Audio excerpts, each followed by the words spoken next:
So to start off, I'll just give sort of like a the playing field of what we're talking, the concepts of what we're talking about. But to be clear, what we're talking about isn't a concept, which is in the end the difficulty, which is where the seeking comes from.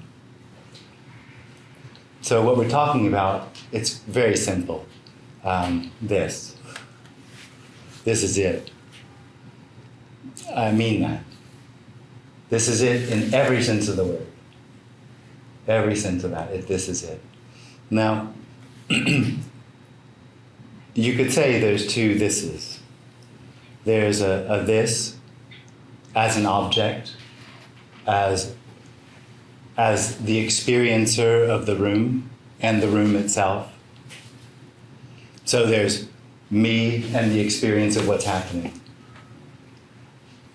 That's like one reality.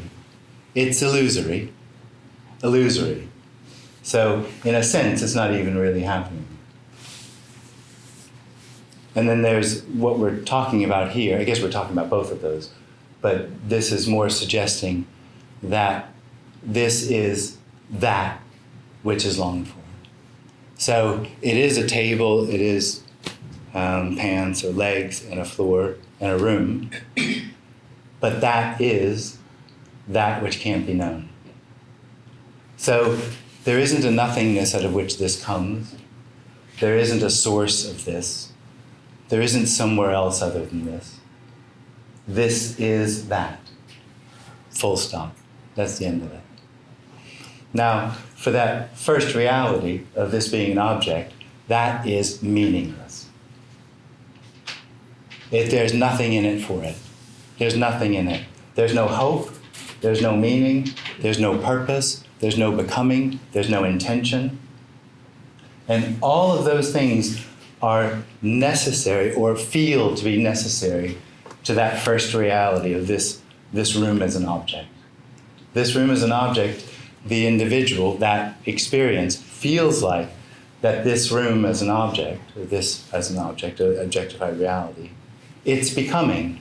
So in this meeting, it's becoming whatever's being talked about. It's going to find what we're suggesting. It's going to realize something. Something needs to happen for this to be what the suggestion is, that this is already. Never happens. Didn't happen here. It'll never happen there. Doesn't happen. Because the separation isn't real. The experience that this is an objective reality isn't real. It's only real to that subjective experience. And that's the suggestion anyway, is an illusion. This is the absolute. This is fulfillment. This is unconditional love. It is that already. Already. Yeah. So that's sort of a baseline of concepts. And we can talk about that.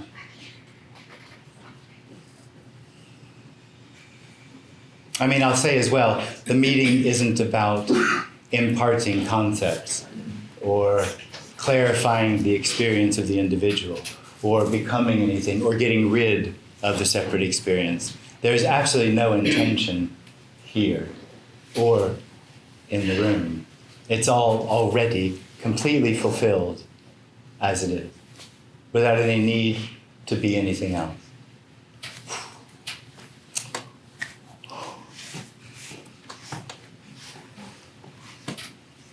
And that includes that first reality. There's nothing right or wrong with that either. This isn't trying to change it. That reality is that which can't be said, that fulfillment, the absolute as well. Huh? Yeah, all right. Yeah.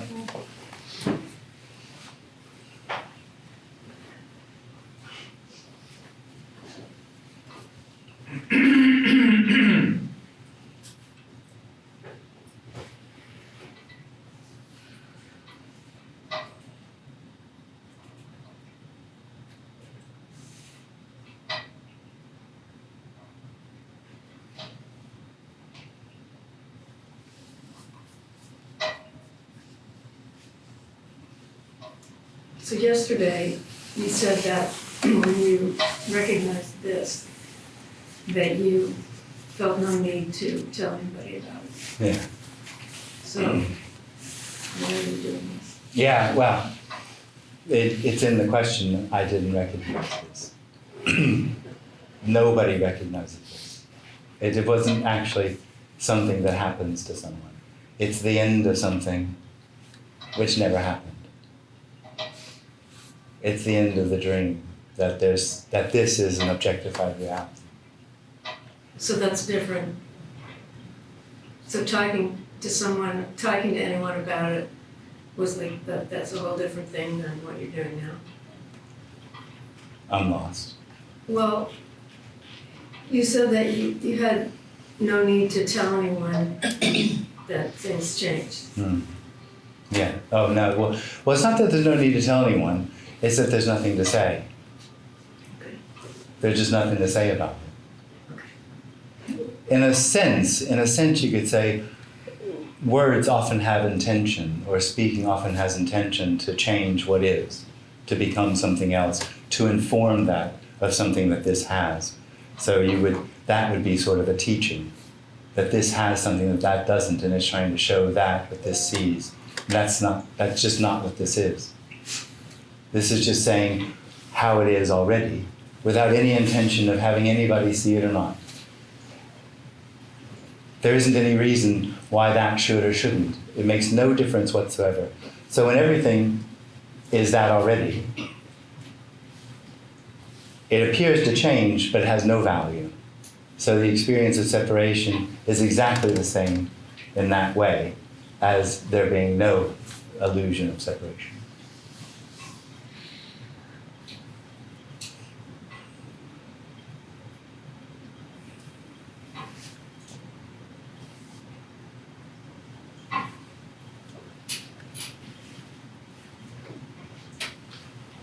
So why are you telling us that there's nothing to say? I'm not.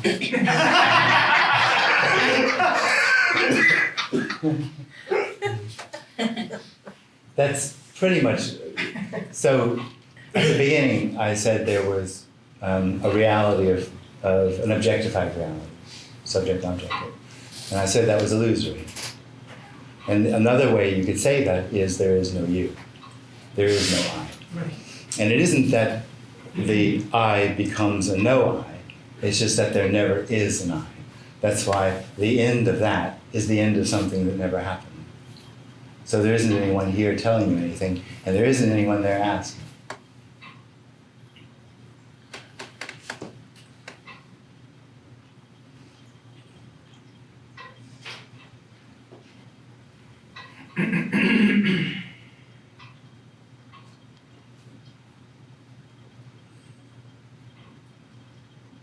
Jim, so unless you're actually being physically threatened, you don't feel any fear or worry or anything like that?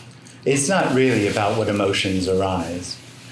It's that whatever happens isn't happening for anyone, or whatever happens is that already. But what about the fearfulness that the individual lives in? Like, I feel terrified sitting here, like this somehow threatens me. Not the message, just everything. I feel like genuinely feel threatened by everything in this room. Yeah. I know that might sound dramatic, but that's... It does, yeah. That's something that comes out. But all this is saying is that's it as well. That's all that's being said. It's really simple.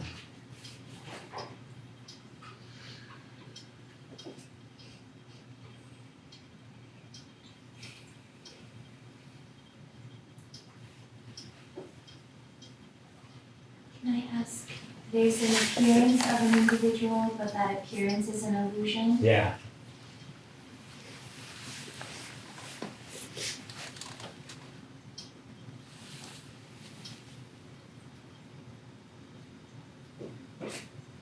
But that individual is only real to itself. Yeah. Yeah. In other words, when the I collapses, the illusion can't be seen. The illusion Cannot be seen. Well, I mean, in a way. So here, when it melted, it was seen to melt. Yeah. Yeah. But I'm talking about cannot be seen other individuals. Oh, that's an individual. Well, there aren't any. Yeah, I know. Oh, right. Okay. Oh, that's what you mean. Yeah. No, there aren't any. It's only real to itself. That's right. Yeah. Is it the appearance of an individual or the implication? It feels like an implication, like it's implied, but it's not there. It's Oh, being pointed to, well, but it's not. For the individual, it's the only experience. I am. Everything is real to me. Right. So it's not implied. It's the experience. Yeah. Jim, when you talk about the absolute, Yeah. to kind of clarify, because the word absolute has a lot of connotations, and I'm assuming it's just what is. That's absolutely no more than that. That's right. Well, what is to the individual is the objective, with the perception. Okay. A now, something to be in or not be in. Whereas, what the suggestion is there isn't anything other than the absolute.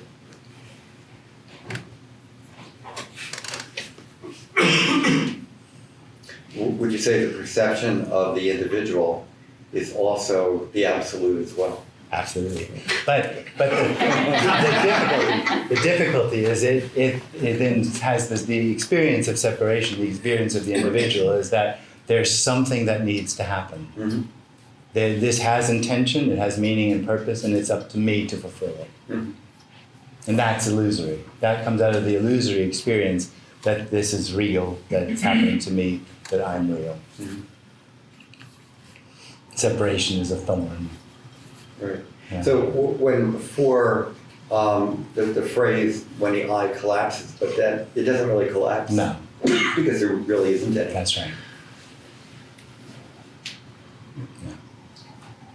Yeah, because wouldn't the eye be recognizing that anyways? Excuse me? Wouldn't the eye be recognizing that collapse anyways? It becomes like a Well, there isn't an eye to Indeed, recognize. yeah. Oh, that's what you mean. Yeah. Yeah, exactly. Yeah. nothing to realize. What's that? There's nothing to realize. Right. Yeah. Well, it's not a realization. The end of me isn't a realization, or it's difficult to say, but the seeing of this as that isn't a realization. It's the end of an experience that hid this as that.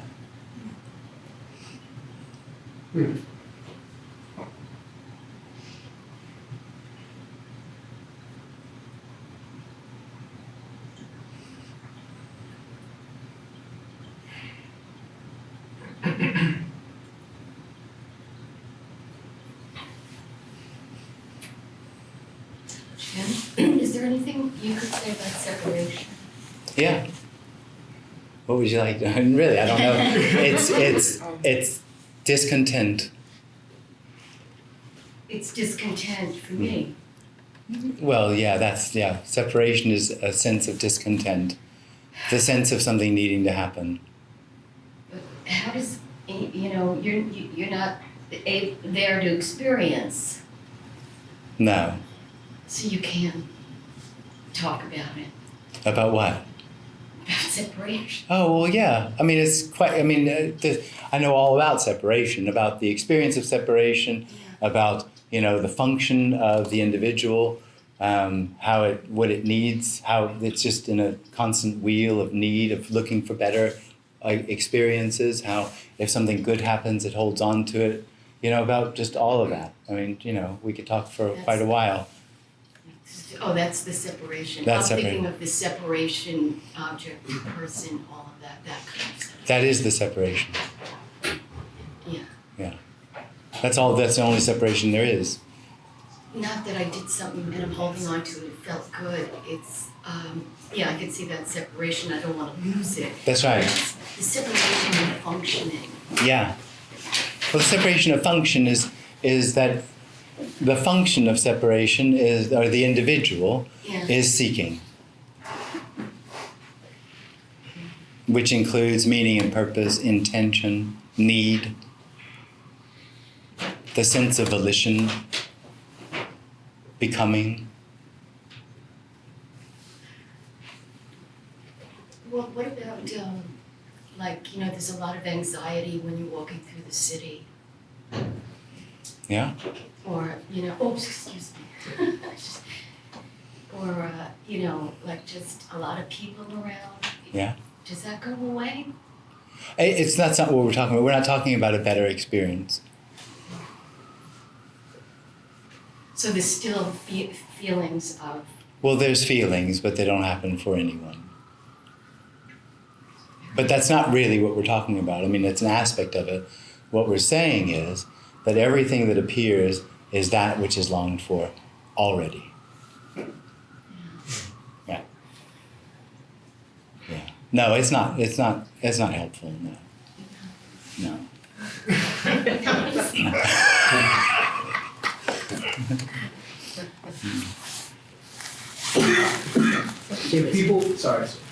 When people approach this message, in your experience, thinking that it will make them feel better? Oh, it's different. There's like, I used to say there were two. Now it seems like there's three categories. The ones that are looking for something, right? And they'll get up and scream at me and leave because there's nothing on offer. And then there's the ones that are open. There's a readiness for something beyond getting something more for themselves. And then I think the larger category is a mixture of those two. The ones that would really like to get something, but there's something else that is really happy that nothing is being gotten. There's a hearing of something beyond getting something. Well, it's relieving the sense that it's not another experience in a way. Yeah.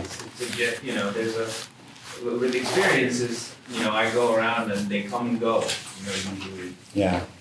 And then, you know, I take all the different rides in the amusement park, whatever it is, my personal thing. And there's a sense of that here that it's not, or when we gather together like this, there's a sense of that it's not for me. Yeah. It's not another experience in a way. Yeah. It's something underneath. Yeah. Yeah. Yeah. And that's, for me, it's relieving. Yeah. Yeah. I don't have to find anything in it. Yeah. Yeah. I'm curious what your thoughts are having sort of potentially adapted to life without that focal point of individuality in terms of the relationship between learning and that sort of egoic sense of self. Learning as in the conceptualization of like factoids across time to sort of build these conceptual models you use to navigate the world. God, that's too much for me. I don't know that there has been much of a difference in that. There's a relaxation about it all. So I guess learning would be easier than that. So there wouldn't be the sense of getting it right or wrong, or that someone was getting it right or wrong and then that mattered. So there might be an ease about that. Does that answer your question? Yeah, I guess I'm sort of asking from my own personal experience of how the brain sort of, you know, functions doing that, you know, sort of fitness produced effect of learning, of bringing, you know, concepts, just linking them together. Yeah. And whether or not that gets better or worse. Yeah.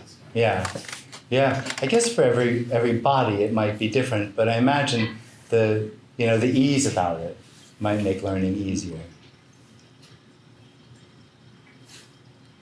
Fair. Is it because there's no motivation for fulfillment in it? Well, yeah, or the need to become. Yeah. Yeah, the need to get it right. So there's two things going on. You know, this is a story, but there's sort of the natural way of the body. You know, how it moves, how it talks, preferences, and those sorts of things. And the separate experience is an imposition on that. And so it tries to modulate everything, control everything. And so it would depend upon how influential that is on the natural weighing of the natural way the body is, as to what it would be like when that was no longer happening.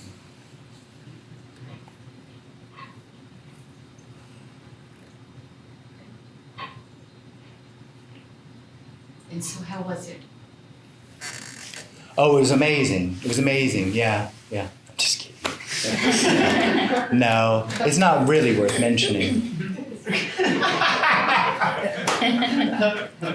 The me is looking for something spectacular. The me, that separate experience, this isn't a judgment, right? But it's very special. And especially itself is the most important of all the specialness around. And so it has an idea of what needs to happen for what it thinks this is talking about. So it has huge expectations for what this is talking about.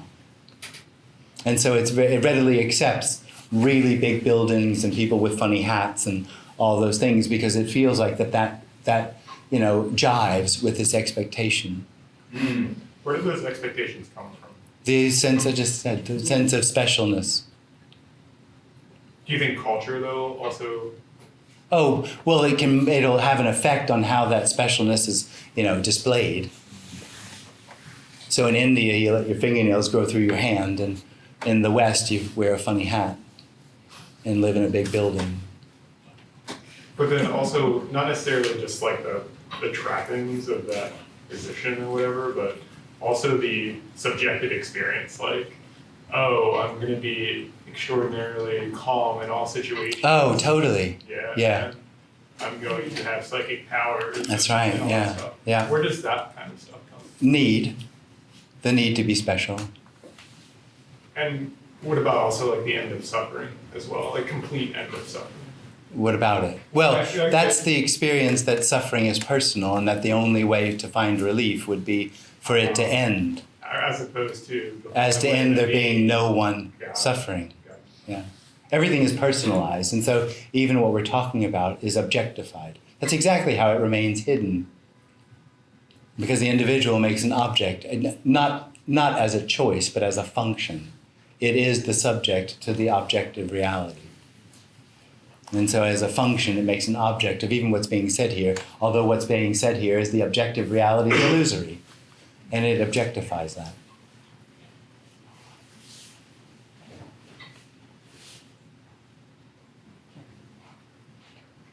So would you say that suffering still exists, but it just doesn't matter? It depends on how you define suffering. I define suffering as seeking, and so in that way, suffering doesn't seem to happen. The seeking ends.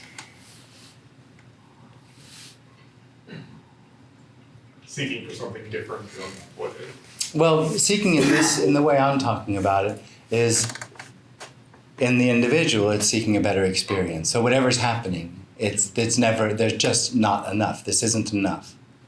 Whatever it is, it's just not enough. Even if it's a good experience, there's a need to hold on to that experience.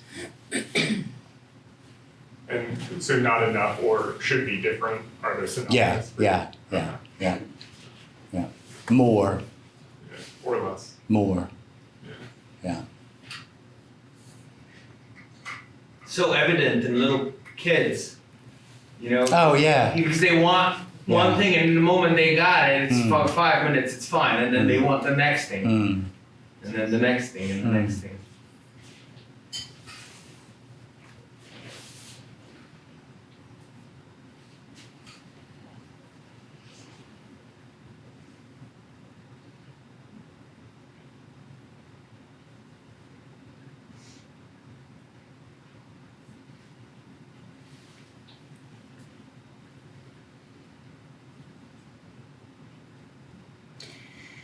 Even though there's no one there having an experience. Or there. Or there, right? Yeah. Or here, yeah. Yeah. Can you give sort of some examples from your apparent life of, like, let's say conflict comes into your experience. Yeah. Like, how would it be different for the you that isn't experiencing it versus, like, do you know what I'm saying? I do. Okay. Yeah. And it doesn't matter. Okay.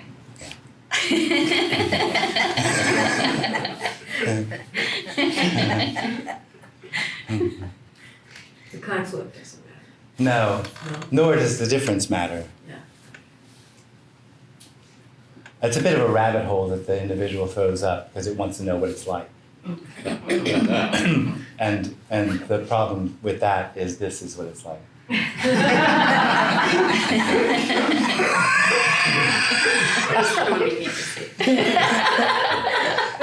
But this isn't enough. It's different because. No, it is, in one sense you could say yes, but in another way, absolutely not. Because there isn't, the individual has the experience of being in a continuum of experience. And so it projects on what's being said here is that it's a better continuum of experience. But it's just no longer a continuum of experience. And that's meaningless to the individual. So the end of suffering isn't a continuum of experience. This as the absolute isn't a continuum of experience. There's no one here isn't a continuum of experience. It's just that there's no one. Nobody knows that. No one knows this is the absolute or unconditional love.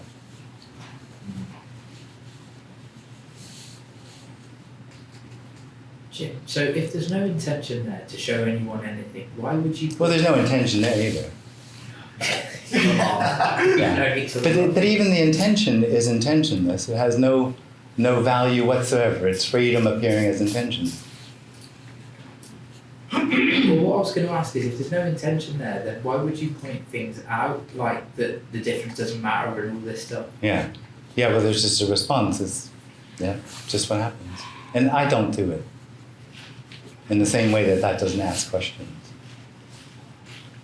It still seems to me like there would need to be an intention in order for a response to happen. Well, so the solidity that we were talking about, I didn't actually mention solidity, but the objectification, you could say it's a solidity, a reality, that there's a reality. The individual is a reality and the room is a reality, two different realities.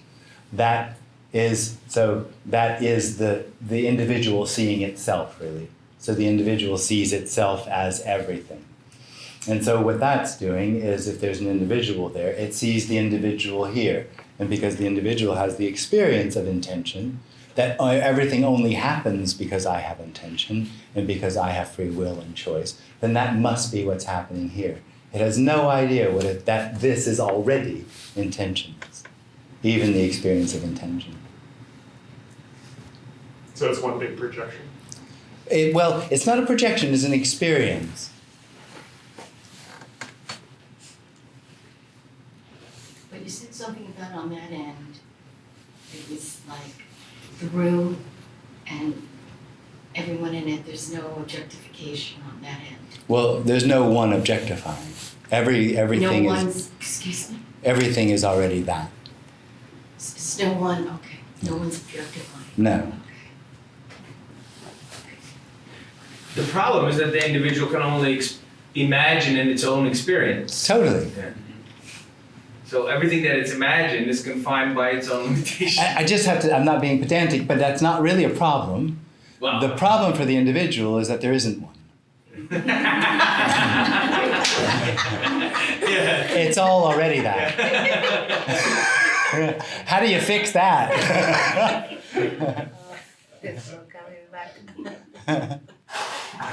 Jim, would you say that any teacher that teaches as a person, or teaches to a person, is still living in an illusion? It would seem like it. It wouldn't make any sense otherwise.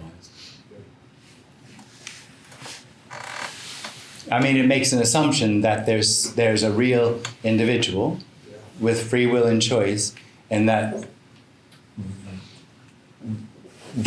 is separate. That which is longed for is somehow separate. Those are they would have to be part of the teaching, including the experience for the teacher that they know something that they could tell you. Yeah, and all that's part of the illusion. None of that's true. I've heard some teachers talk about like gradations of teachings, like, this person's not ready to hear this message yet, Right. so I'm not going to give them this message. Right. What do you have to say about that? Bullshit.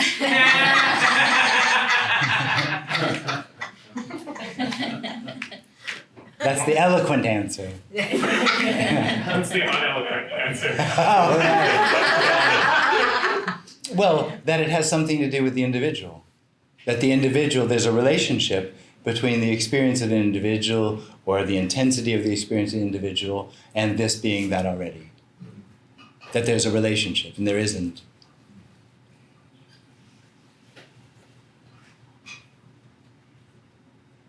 It's kind of all we're saying is there isn't a relationship.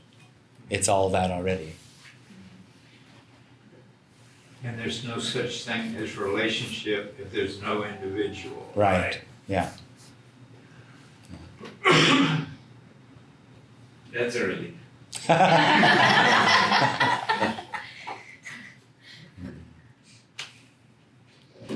Jim, when you said there's no intention behind the experience of intention, Yeah.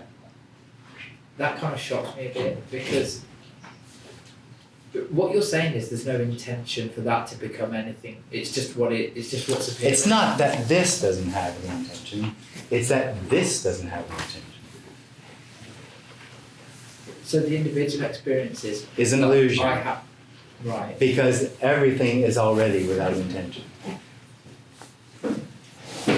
My experience that I have an intention is without an intention, so it's just nothing arising as the feeling that there's an intention. Yeah.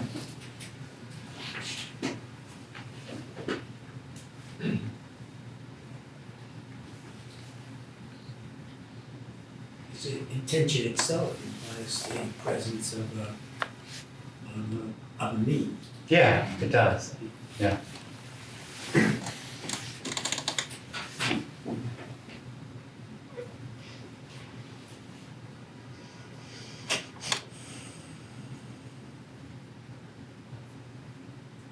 Were you a seeker? Every individual is a seeker. Every separate experience seeks. Did you seek out specific experiences in the past? Every individual seeks out specific experiences. They can't do anything but. Everything that happens in that separate experience is part of seeking. Because the experience of separation is it's a need, a sense of need, that's actually cellular. Everybody talking as a contraction in the body? Yeah.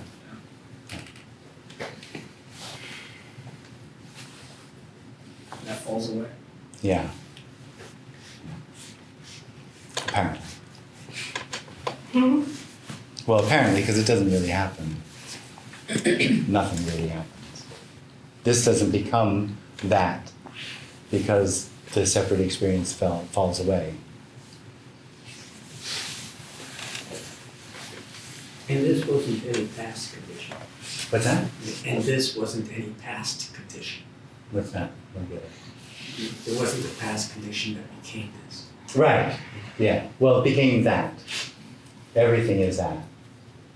So there isn't anything that isn't already that. When I say that, I'm talking about what can't be objectified, what can't be known, but what's longed for. That's that. That's that.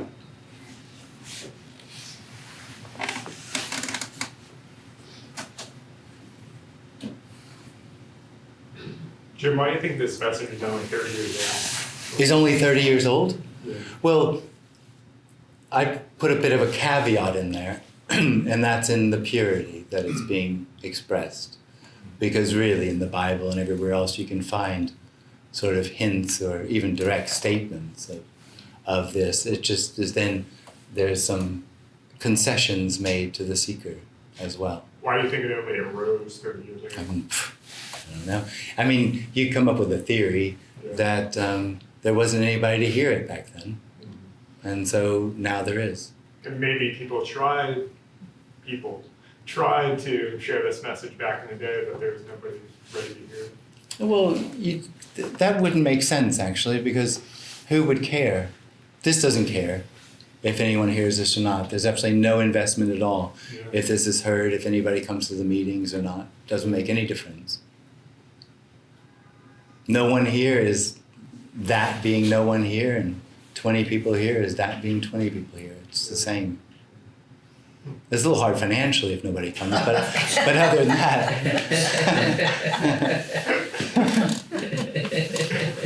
Sorry, what was the reference to 30 years ago? Is that one of the meetings? No, there's a man named Tony Parsons, who would you say was the father or grandfather of this radical, or I like the word pure, non-dualism. And it's never been, not in the way it's been talked about, I just don't know about it, that it's been talked in this sort of uncompromising way, without any acknowledgement on any level of a separate individual that could find this as that.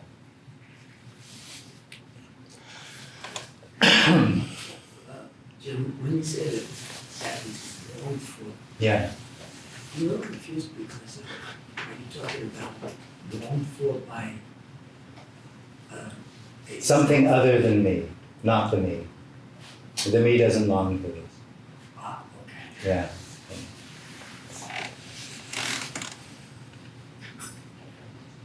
I wonder if maybe you could talk about the seeming influence that individuality has on this, because it is that, but at the same time, it seems to play a role in the actions that Yeah. seem to be taking place. Yeah.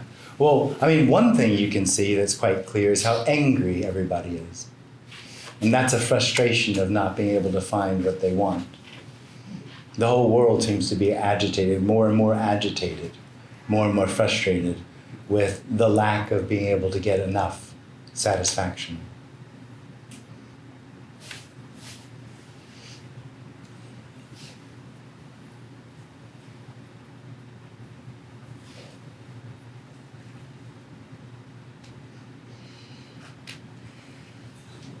It seems like all of the modern social structures want you to chase that.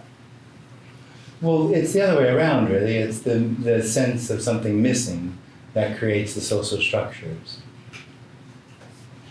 that encourage, that try to fulfill what's being chased.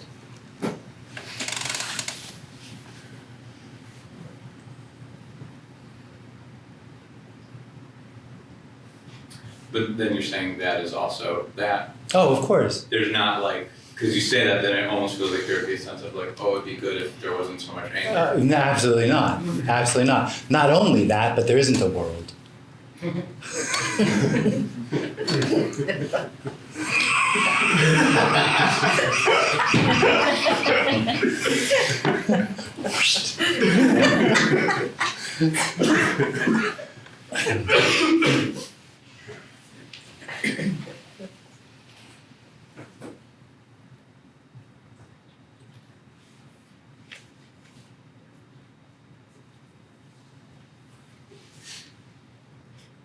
Jim, is there any apparent deepening or anything like that after the meet? No. No.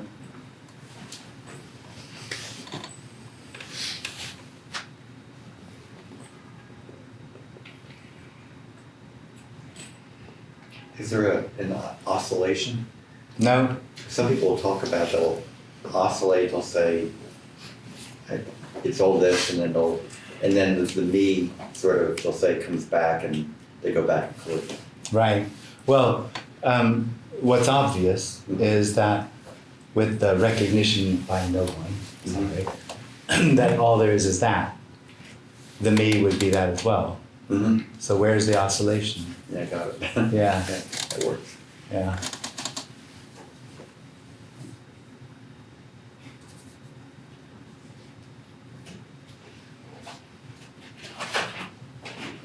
Could you say something?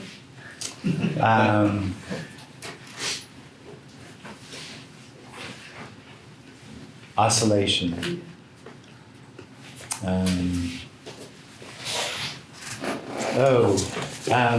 I don't remember. What was it? Well, I said a couple of speakers. Oh, got it. Yeah. Got it. Yeah, Got it. yeah. When this is recognized by no one, that everything is that which can't be known. That includes me and anything else, the experience of separation and anything else. So there wouldn't be any oscillation because everything is already that. Oscillation must be a personal experience.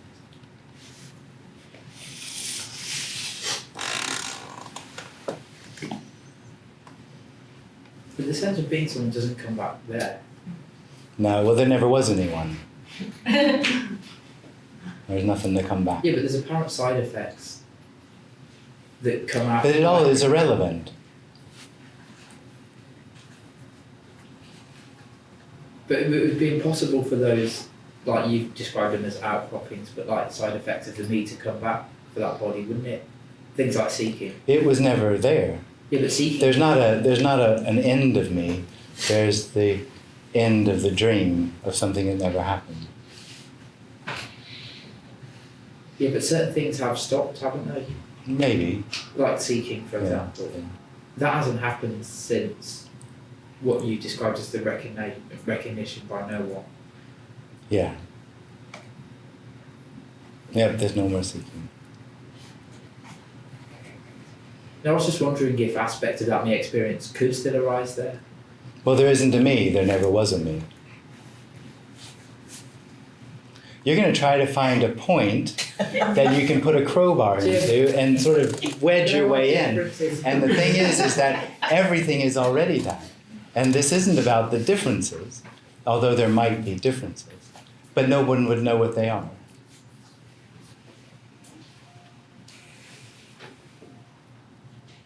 No one would know what they are. So what you mean is whatever arises there, it's not seen as part of anything. Right. It's just arising. It's just that arising. So no one's there to look at it and go, oh, like, because I will look at certain things and go, Well, it's more than, it's not that no one's there to look. It's literally, it doesn't matter.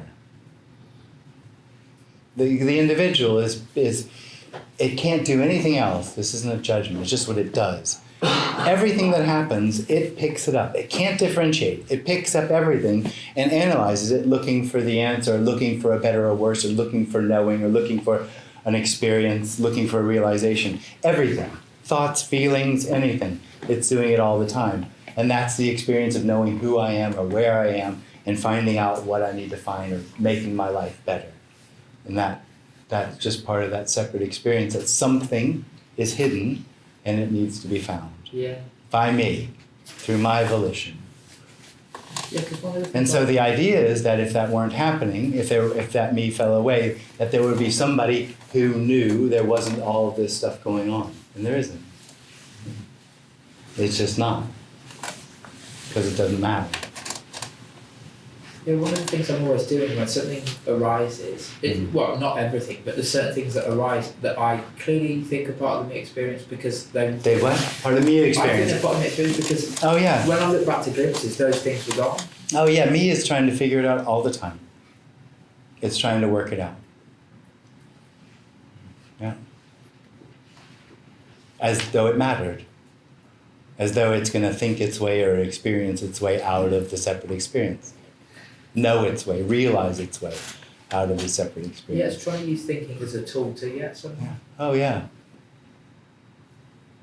Yeah. Jim, are there any changes in perception? Any changes in perception? I mean, other than everything having a golden glow.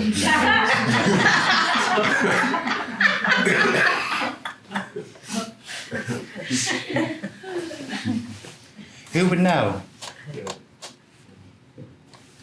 Yeah.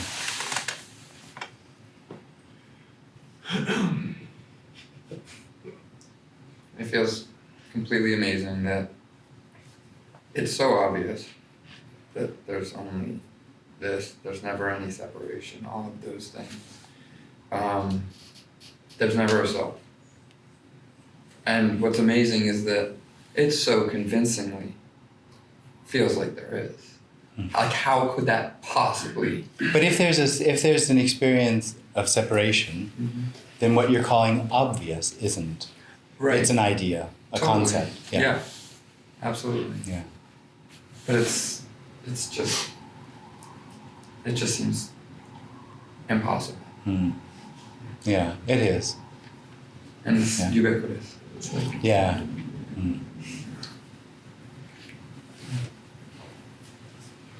Jim, within this, is there an apparent...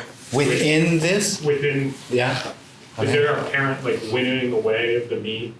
Yeah, well, there can be. I mean, for the individual, it's in a process of becoming. So it's sort of apparently, that's what it's... Until there isn't an individual. And then there wasn't a process. And there was no individual. Yeah, right. The process of becoming is really misleading. It's misleading. Well, I mean, it's the experience of the separation is that it's part of a process of becoming. But it sees the whole world as that. It sees everything as the process of becoming. And it should, with free will, it tries to make things in its idea better. thinks the world, everybody should have rainbows and be nice and good.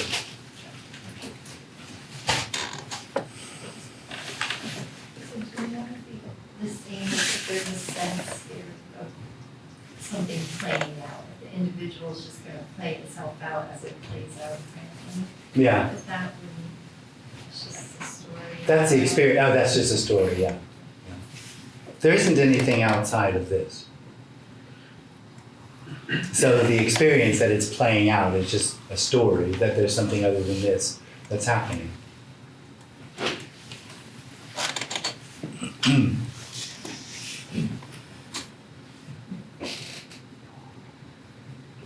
So knowing constitutes a knower, but there still seems to be a kind of understanding from this message over time. Well, Yeah. you know. Yeah. So did you witness those apparent changes as you came across Tony's message at first and over the years? Where the changes? What kind? Or in your apparent experience? Yeah. So Jim had a lot of experiences related to this message in a process. Is all understanding just within a process? No. There actually isn't anything in the process.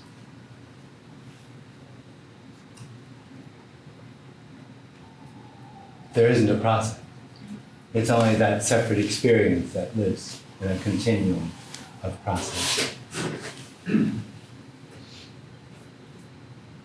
Understanding is just an appearance.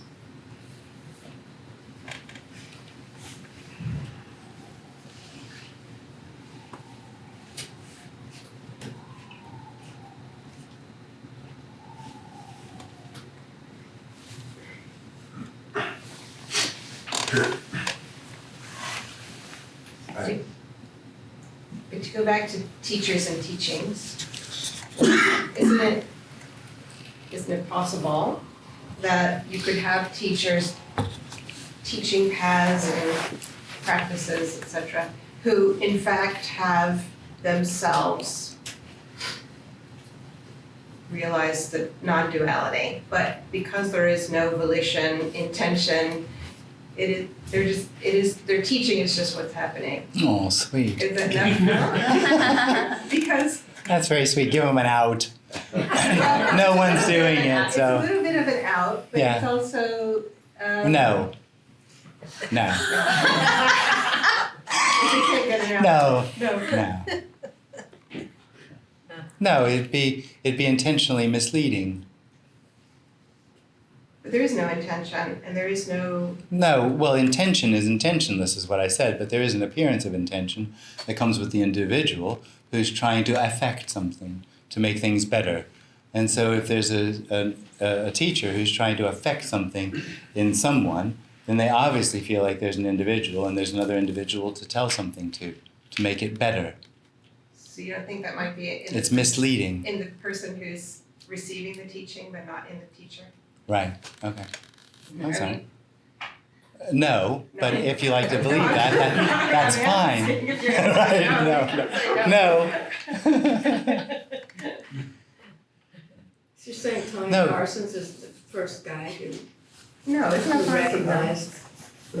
I don't, it's hard to know exactly because you don't know exactly who wrote down the things people said. So what's being said here is literally unacceptable. And so if an individual hears it and tries to write it down, it will necessarily have some intention in it because the fact that there isn't any isn't something the individual can get a hold of. So it'll interpret it in a way. So this could easily say that all there is purity. This is pure. And if an individual hears that, then it will have the experience that something needs to happen for this to become pure because it doesn't know that this is all pure. So Nor does this. No, it's all true, but it is.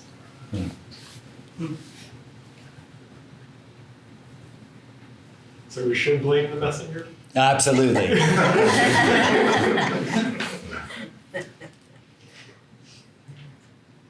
So I've heard you say at some points when you used to sit with Tony that there was a feeling of home. Yeah.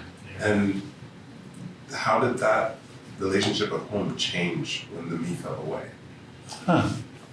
How the relation? It was no longer an object. Nor. So for me, sitting with Tony, it was a feeling as well. It's no longer a feeling. In the sense that something else has been realized, or Yeah, in a way, it's not realized, but yeah. Yeah. So it's almost like it's not. And I'm trying to use the word greater than a feeling, but it's almost like there's No, something. it's not greater than a feeling. And I mean, if you want to do greater or lesser, it's lesser than a feeling. It's lesser. It's so the experience of an objectified reality is something to have, something to know. And what this is pointing to is that something to have or something to know is completely illusory. So it's the loss of all of that. It's the loss of everything. Is there sadness experienced in that way? Well, you're talking about how it happened here? Mm-hmm. You know, it's a story. So it's not really relevant. So in a way, when it kind of moved from a feeling to something greater, is it more a sense of beingness? No, you can't. This is it. Now, for the individual, because it's objectified, it has an idea of what should and shouldn't be. And that's the end of that. So you can't identify anything else because it's all already that. It's no longer the individual who says this should or shouldn't be. So this is that. It's this, it's like this. This is what it's like.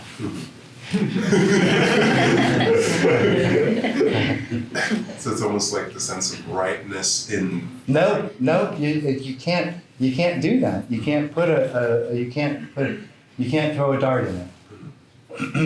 Yeah, I guess I was thinking that like that drops away, like the sense of like this feels right, Yeah. and then it just kind of drops away. Yeah. Yeah. Feelings still arise, like this is right or whatever. But there's a basic. Actually, when we're talking about the me, we're talking about a basic experience that's not objectifiable, but which objectifies everything and colors everything from out of that experience. So the loss is what we're talking about, a loss of something that you've got no idea about. It was only ever recognized when it fell away. It's so fundamental. It's absolutely, yeah, intrinsic, yeah. Because everything is filtered through that sense. It's almost at the root. Well, it's not really filtered through, it is that sense. So there isn't the idea that there's an individual here with an objectified reality is actually it's not that way. The individual isn't actually in here, it's in everything. So when the individual arises here, it actually arises as the solidity or the knowing or the objectification of everything. So all the individual, all that separate experiences really is itself. Yeah.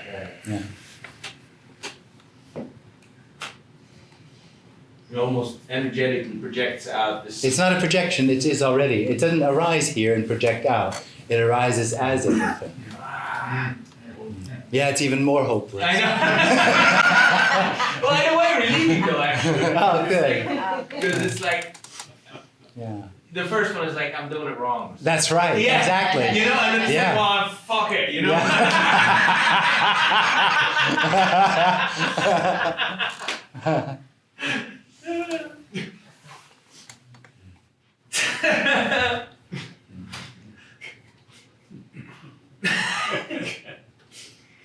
It's almost like as if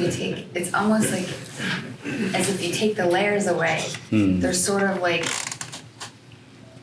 the very bottom of it, which we obviously don't know. But it almost feels like you get to this place where it's just senses. Mm. in a way. Yeah. Do you want to? I do, but that's not really what we're talking about. Right. It sounds to me like an effort to sort of be now or something like that, because it's not about the senses. Okay. It is that what's happening is that. Mm-hmm. And that's including all the layers or anything else. Okay. Yeah. And the senses. And the sense, yeah, everything. Is that already?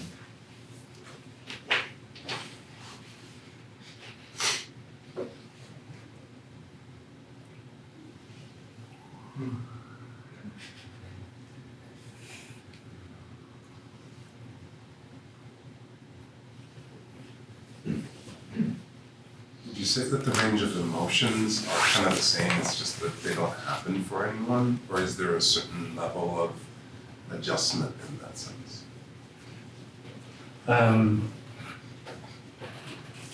So when the separate experience loosens, there's a lot of stuff that's been sort of pushed down, and that can sort of come out then. But without anyone, there's just emotions just not feeling good. When you say there's any relationship to the magnitude, when there's not for anyone, or is it the same? Well, in a sense you could say that, but it depends upon how much effect the individual had on the emotions in the first place. But all individuals have an idea of good and bad, right and wrong, as far as its experience, what should and shouldn't be. And so it modulates its emotions after that experience. And so it depends on how intensely it feels that about certain emotions as to what sort of effect it has on the emotions or thinking. And so that would then, of course, correlate with what it would be like if it weren't doing that.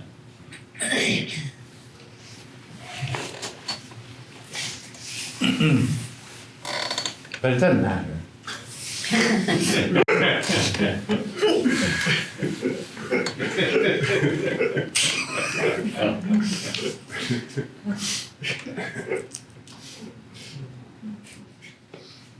Has the apparent Jim ever been on panels with teachers?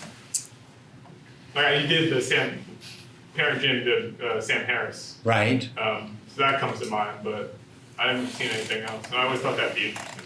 Right. Yeah, I don't. It just doesn't, I mean, the idea would be that we could exchange ideas about all sorts of, about what this is like and all the rest of it. And it's just too simple. It's just too simple, because if somebody suggests an idea about how to become nothing, then all this says is, no, there is only nothing. Yeah. And the individual is also already nothing. Yeah, I think, I don't know if you said it or Tony said it, but it was Who? like a bit, yeah, I didn't know if you said it or if Tony said Yeah. it, but it was like, you can't really have a conversation No. with this. But the conversation or a panel has sort of the idea of going somewhere or getting somewhere. Learning something. Yeah.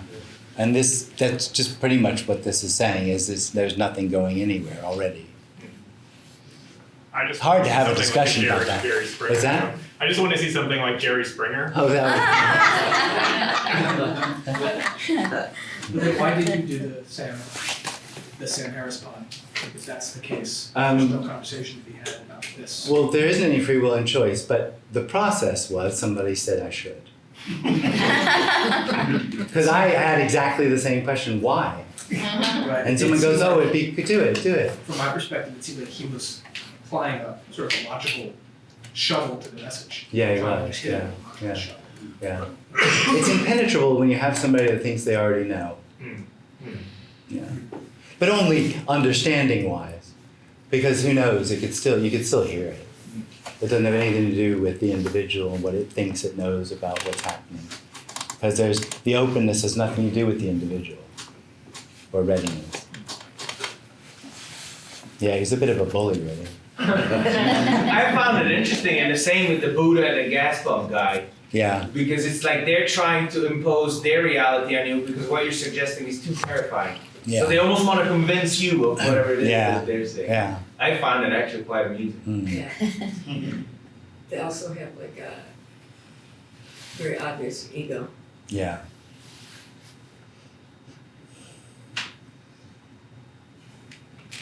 Well, the other thing is, I think some of them feel like this is a dangerous message or it's not going to lead anywhere.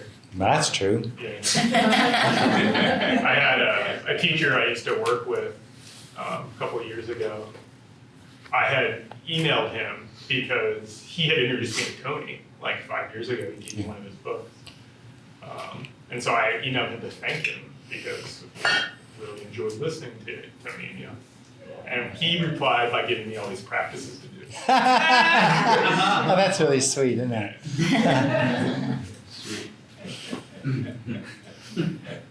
He's probably just gonna throw the book out. I know. He goes, might as well here.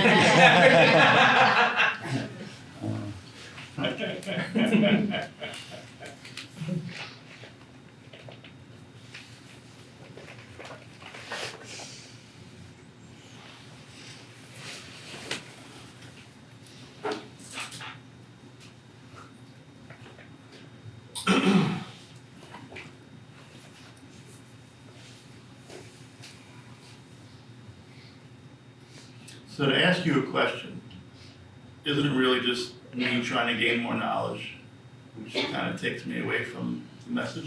Oh, there's nothing away from the message. That's the message. Well, I'm less receptive to hear. No, there is nothing. There is no closer or further away to what's being said. I keep wanting to ask something, but then I keep catching myself. I feel like a fraud because no Yeah. matter what I ask you, I'm just trying to gain more knowledge, Yeah, well, which isn't the message. yeah, but trying not to is the same thing. It's the same intention of trying to get closer or further away to what's being said. And what we're saying is there isn't closer or further away. It's all that already. So even that feeling is this, even that. There isn't anything outside of that. But the individual feels like something has to happen. There's a right and a wrong way to do it to get what it feels like it wants. And it doesn't want this. So the individual, me is trying to move away from, or Well, it is in opposition, you could say, to, Like it well, doesn't in a like you. sense, only in a sense is it in opposition to this as that. But there isn't anything outside of that which is everything. So it doesn't matter if there's an effort to not do something or do something to get closer or further away. It's all that. It's all that already. that seeking though, would I be more receptive to hear this? There isn't anyone that would ever be receptive to hear this. No one wants to hear this because there's nothing in it for the separate individual. The separate individual lives in a dualistic, objectified reality. And this, what we're talking about, is that is illusory. So there is nothing for that objectified reality in what we're talking about. So there's nothing in it for it. At the same time, nothing that happens in that illusory objectified reality has any effect on the fact that it's already that. There's nothing else. So it's seeking for what is already. Well, actually, it's not. It's seeking for something else. But in the end, what's longed for is what is already. And that has no effect on that. Makes no difference. It's almost like your introductions are perfect because it levels it. Totally. I tell you, every single time, this wants to say, well, we can go home now. I want to leave. That's it. I'm only going to confuse myself more.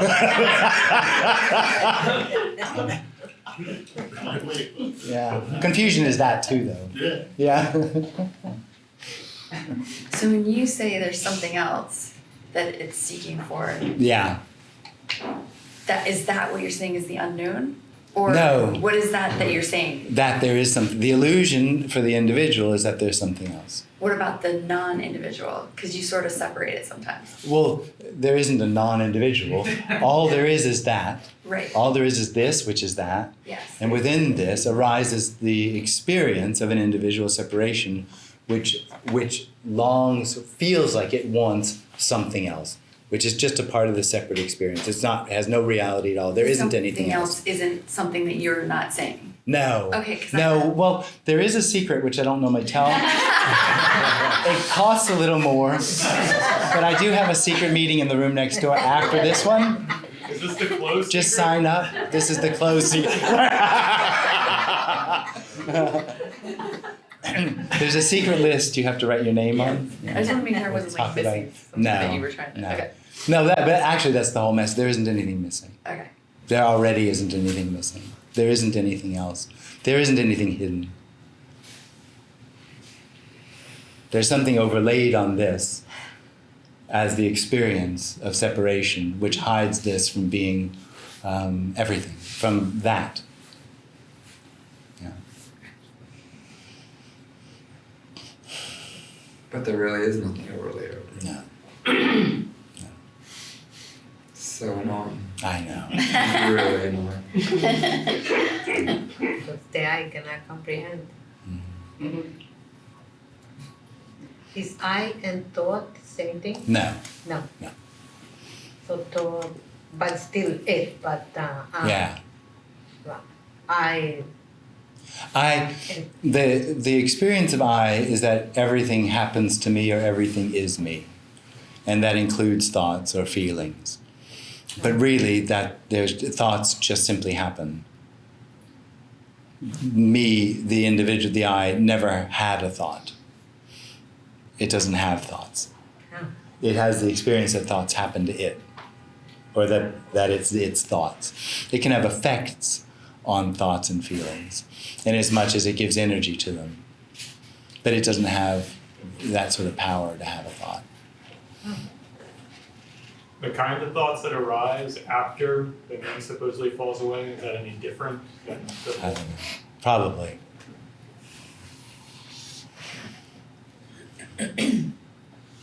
They're all covered in golden light.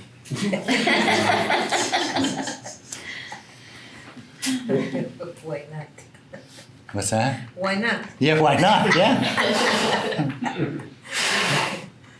Do you ever wish for a different color? You kind of get tired of it. How did you know? I woke up this morning and said gold again.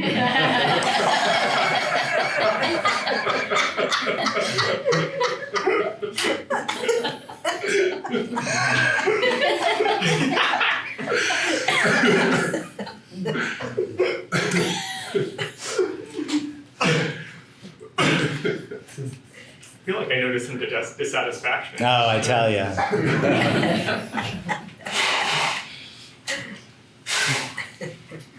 It seems like it comes up a lot, people ask about other teachers, like Vishanti. Yeah.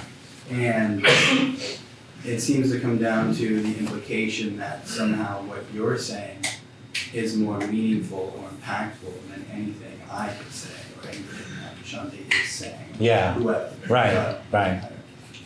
Do you think that's the case? No. Well, I wouldn't say more meaningful or impactful, because really this is talking about the meaninglessness of this, the purposelessness of this.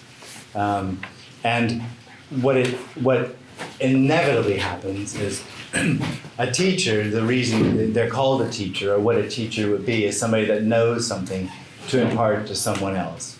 And so what they're imparting then is the knowing of how to find what they've found. That would be a teaching, as a guide or somebody to help you get somewhere. And where this is coming from, that's been seen to be misleading. That separation is an illusion. There is no way, there is no bridge to gap. So there's no way to get from here to there, because there isn't a here and a there of separation, a real separation. And so this just points that out. And sometimes it points it out in a funny way, and sometimes more of a fundamental way. But it just sees that sort of teaching or trying to help the individual find wholeness is a fool's errand, because there isn't any separation. There isn't anything that isn't already whole. So do you see any value at all in the pointing itself? No. Well, it's not that I see, but there isn't any value in anything. Value is part of the story of the individual that's trying to find something. So it wants to collect value or become valuable or find the right thing, the valuable thing. And what this is saying is there isn't any value already. Everything is already that. So it being seen or not being seen has no value whatsoever. This isn't waiting to be seen or not seen. Do you have any sense of why you're not just up there reading cookbooks or speaking gibberish. Why I'm not? Yeah. Right. Well, there's questions that pertain to what we're talking about. So that's why I don't read cookbooks. There's a sense of relief with the message. Yeah, it can be. So isn't that like an aiding just with that? Just hearing Well, it actually would be more of a loss. The relief is a loss of the sense that something has to happen or there's something wrong with the way things are, seemingly. Yeah. And no one does that. So it's not an attainment in any way whatsoever. Yeah. Jim, you know the physical contraction? Is that what gives this feeling of a physical boundary between what's in the body and what's not? No. Well, I mean, this is detailed. But the physical attraction is just something in the body. It's the experience of separation that is the sense of a physical boundary. Yeah, because I feel very clearly like there's something in here and that's separate to what's not. Yeah. That's gone. Yeah. That sense of boundary altogether. Yeah. There's just no sense. The sense of others is part of the separate experience. There's no sense of anything in that body. Well, no, there isn't a sense of no sense of anything in the body. No, I said there isn't a sense of there being anything. I know, but you're asking if there's someone that knows that. No. There isn't any, it's not, the experience of separation isn't replaced by the experience of no separation.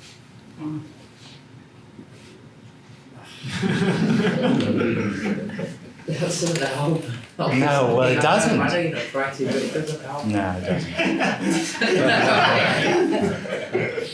It's amazing anybody comes, isn't it? But the experience of no separation would be separation. Totally. Yeah. So in the context of that, are boundaries functional? Yeah. Yeah, well, the body, I mean, obviously there's skin. For the individual, though, that's the end of its experience. That's the end of it. It lives within the skin of the body. And you're not saying don't do this or don't do that. You're just saying that is what it is already. Yeah. So when people are asking about teachers, you're not saying like, well, don't do this and don't listen to that. Or you're just saying that's not what this is. What you're talking about. Yeah. And that's why you're saying that everything that is already is. So it's not That's like right. you have to judge. Well, I'm doing it No. wrong this way or this way. No. Or, yeah. But it is saying something else, that it's saying there isn't a you. Right. Yeah. Yes. And whatever happens is what is that. And if it's going to see teachers, then that's what's happening. If it helps, then that's what's happening. Mm-hmm. Yeah. It's all that already. Mm-hmm. Yeah. There's no value to it. If there's a teacher or no teacher, who does again? Huh? If there's a teacher or no teacher to follow, there's still no place to get. That's right. Yeah. Yeah.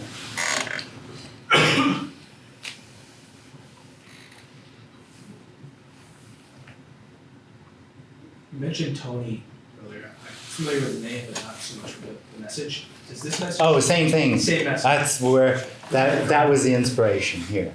Was Tony So Parsons. this message doesn't differ from. Well, I don't know. Probably in some ways of expressing, but I think the core of it would probably be very much the same. Yeah.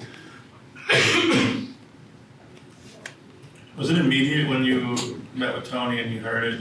Was it immediate, like you got it? No, not in that way, and I didn't get it. But there was an immediate recognition of what was being said.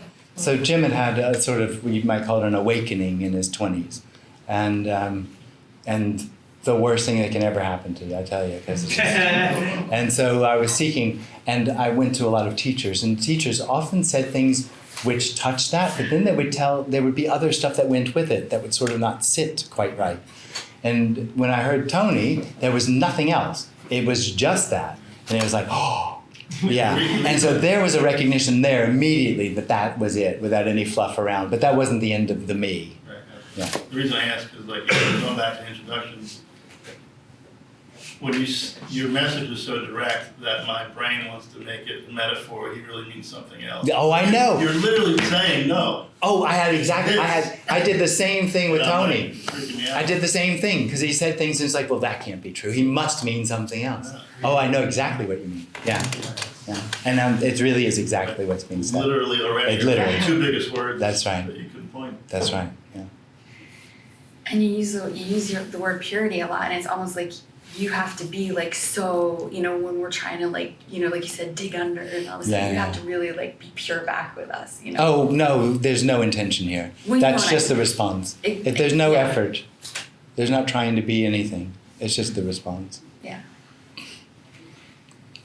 But it's uncompromising. Yeah. Well, that's just the way it is. That's not intention, though. And when you used to sit with Tony, did it feel like you were getting somewhere, or did it feel like... No. I recognize the hopelessness of the situation fairly quickly. Yeah.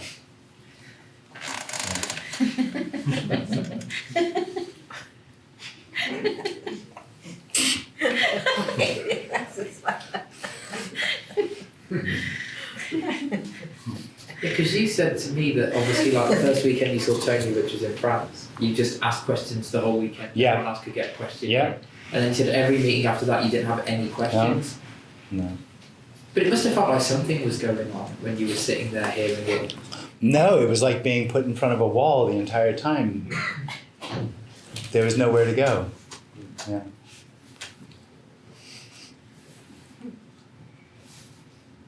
It seems like most other teachers, they give you like a sink for your striving.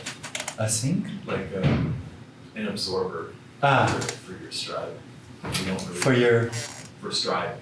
Striving. Oh, right. Yeah. For the seed. Yeah.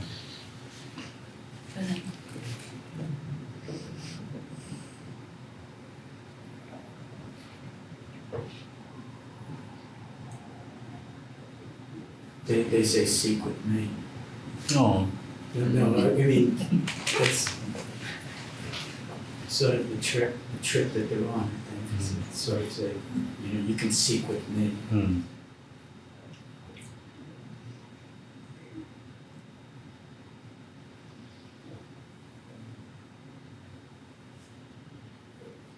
I wanted to ask about experience because there is no experience really, just the appearance, or there's an appearance that there's an experience. Yeah.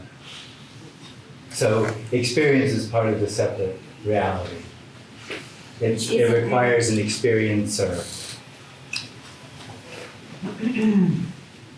Which isn't really happening, it just seems. No. Well, there isn't anything really happening.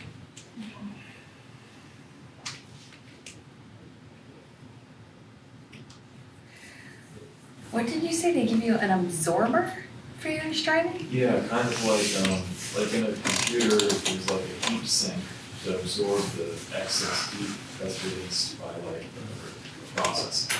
So in this way, there's like teachers give you a sink or an absorber for your striving energy. It kind of gets absorbed and at least goes into like a controlled method technique. Okay. It doesn't leach in.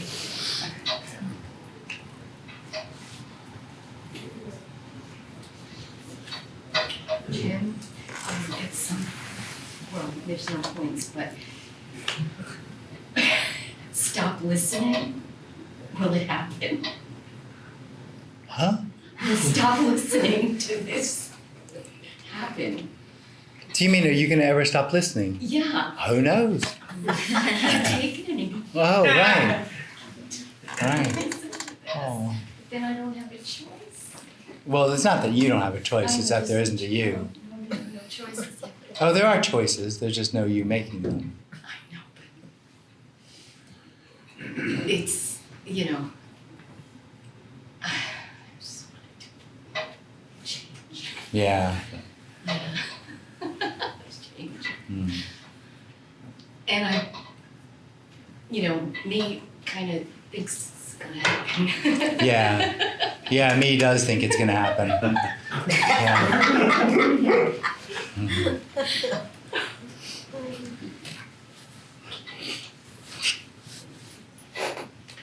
So I'm gonna give you a quote for comment.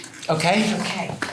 So a very famous teacher, who Oh. shall remain nameless, once said, the realization of no self was like falling through space with nothing to do, nothing to be done, nothing to grasp onto.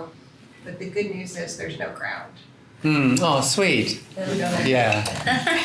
That's your comment. You say that when you don't like it. Do I? Oh no, not necessarily. No, it's hard to know exactly what they mean, you know, because I could pick a couple of things out of there that this wouldn't say, but maybe it's the same thing.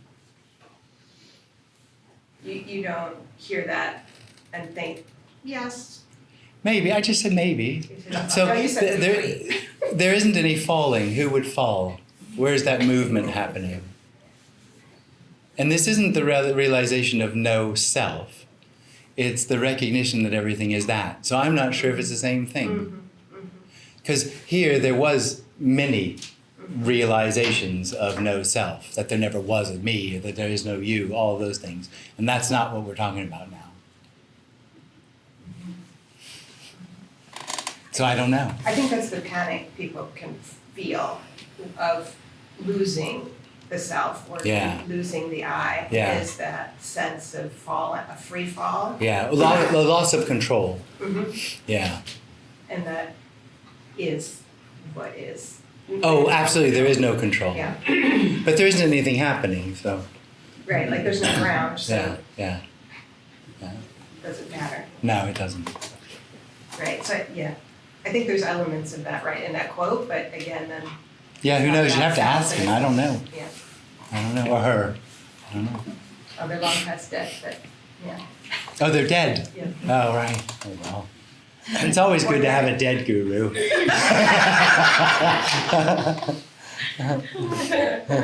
They can't pull you up on your shit. No. Well, a lot of people did when he was alive, but.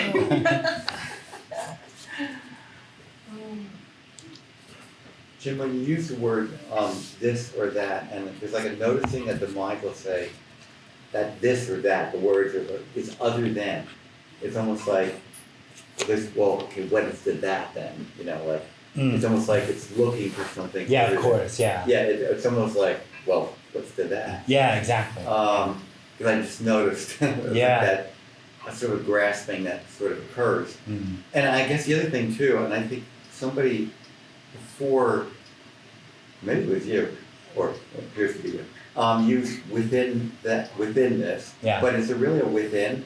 Yeah. Well, it's a separate experience. Yeah. This appears as a separate Okay, it appears. experience. Yeah.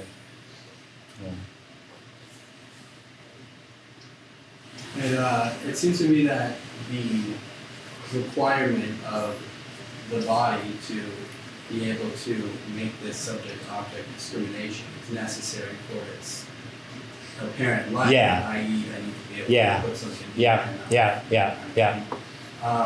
Again, having sort of adapted to Yeah. how much of a sense of having an individual's body is still sort of. Oh, none. That all happens without the individual. So the brain does all that, assuming there is one, a brain that is. It does all that. It does a little bit better when there's no me.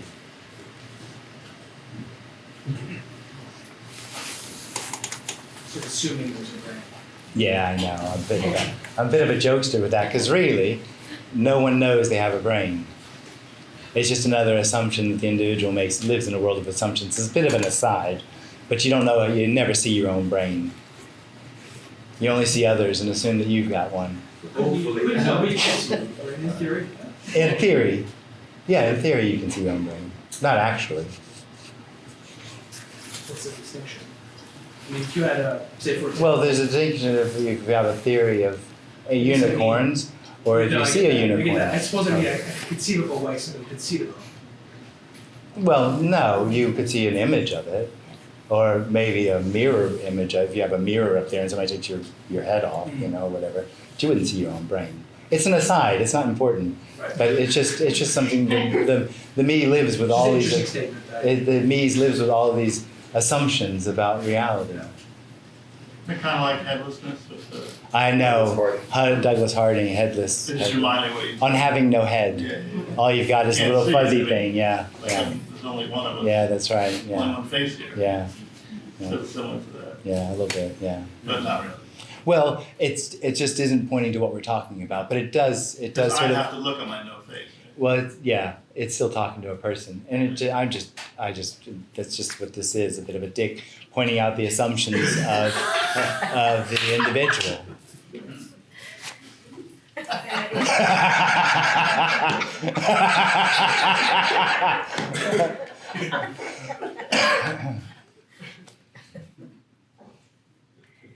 So I've heard some people say on occasion that losing the sense of me is almost like a sobering up.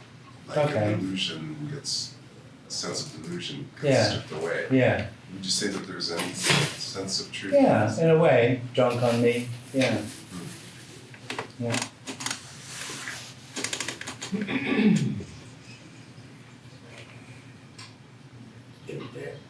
By that, referring to what cannot be objectified. Which is this. There's no this and that. This is that. So then, it seems that logic could never approach it. Oh, totally. Nothing can approach it because it is already everything.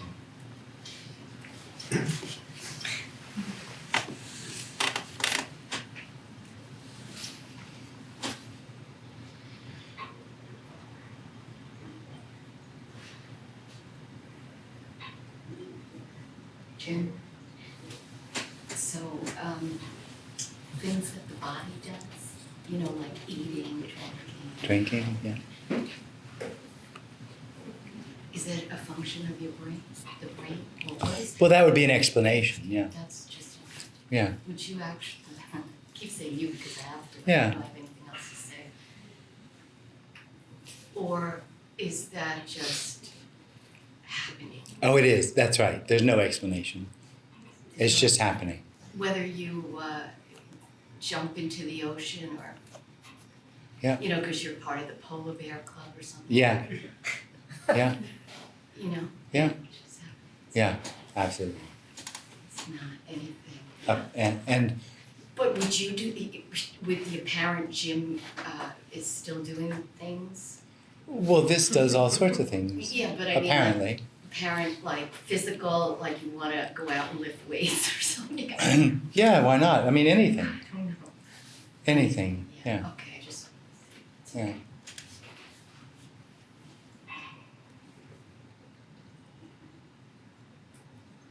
For the individual, it's just all overlaid with the intention of becoming. Yeah. So it's not about what happens, it's just that it doesn't have any intention to it.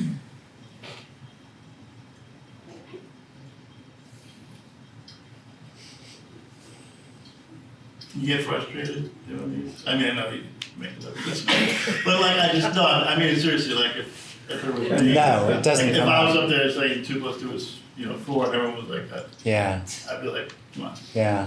You're literally saying this, but I mean, I don't, Yeah. no one here gets it either, but it's like, over time, I know you probably can't answer that, but I'd probably jump out the window if I was you.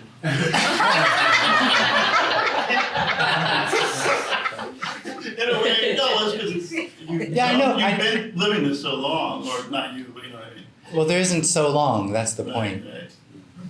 I mean, you're helping us in a way. What? Well, we're attending. Did you get a gold star yesterday? Because I'm taking it away. I just know me, I would be, I'm not a patient person. If I do something like the back of my hand, which I know you don't.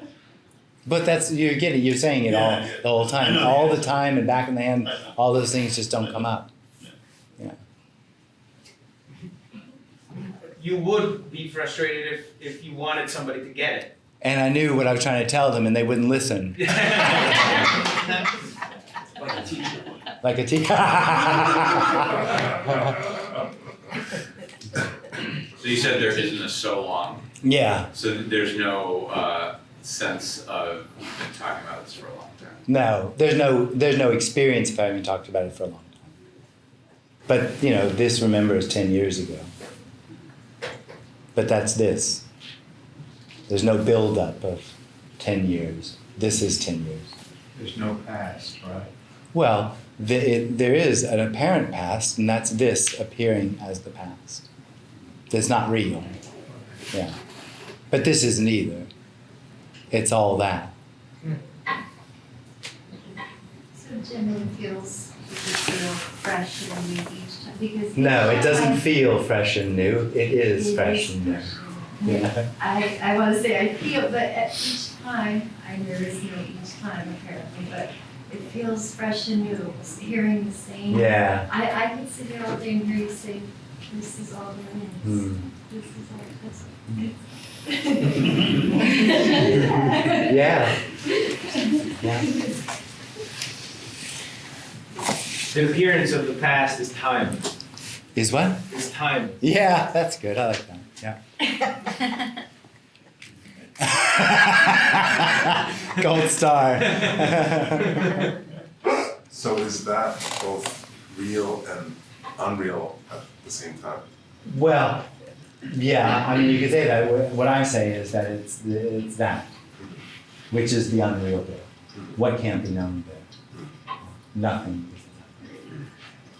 So when you use the word, like people use the word reality or ultimate reality or things like that, what does it even mean?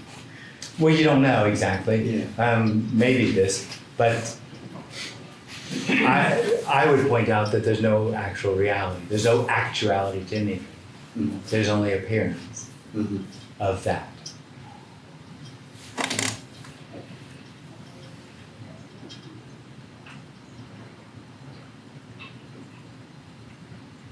So once what is the appearance of that? Like in Taoism, they'll say the Tao can't be understood or explained. Right. And the Tao is the mother of 10,000 things or the appearances. But then people ask, but what is the Tao in and of itself?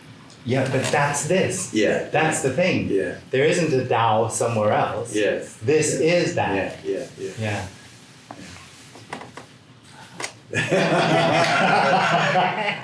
The mind goes crazy. Yeah, you can't do anything with it. Yeah, you can't. Nothing to hold on to. Yeah. Done. Yeah. So imagination and mental chatter are also this. Of course, or also that. Yeah. Did you find those components decreasing in appearance? Maybe. Doesn't matter. Doesn't matter. So when it feels terrifying, it's just the individual that feels. Yeah, and it is though. It is terrifying. Yeah. For that, but that's not real. Well, that's No, it's not. It's completely unreal. The individual. Yeah. But the terror isn't completely unreal. It isn't completely unreal. No, it's So apparent. when you're terrified, that means you're afraid of. That means there's terror. That's it. Yeah.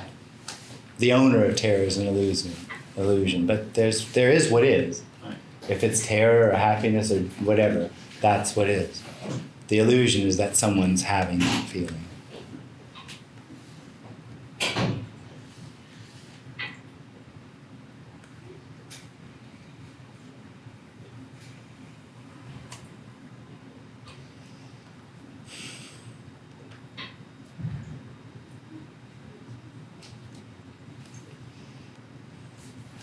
So would you say that terror is a response that is triggered by an illusion? Yeah. Yeah.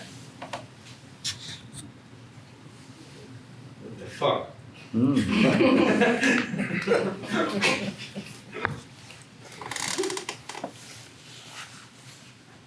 What about animals? Yeah, they experience terror as well. Do they? Seems apparently they do. Yeah, I see a dog run away from somebody threatening it. Yeah. So, I guess would they? It's gonna blow up. Yeah. There's terror. Well, yeah, I don't know where it's going. Sorry. Yeah. That dogs run away. Yeah, just experiencing terror. So are they? I suppose it's an impossible question to answer, but they're experiencing some sort of illusion as well. Well, no, I wouldn't. Well, I just said that terror isn't the illusion that it happens to someone. I was specifically talking about the terror that is the response to this. Yeah.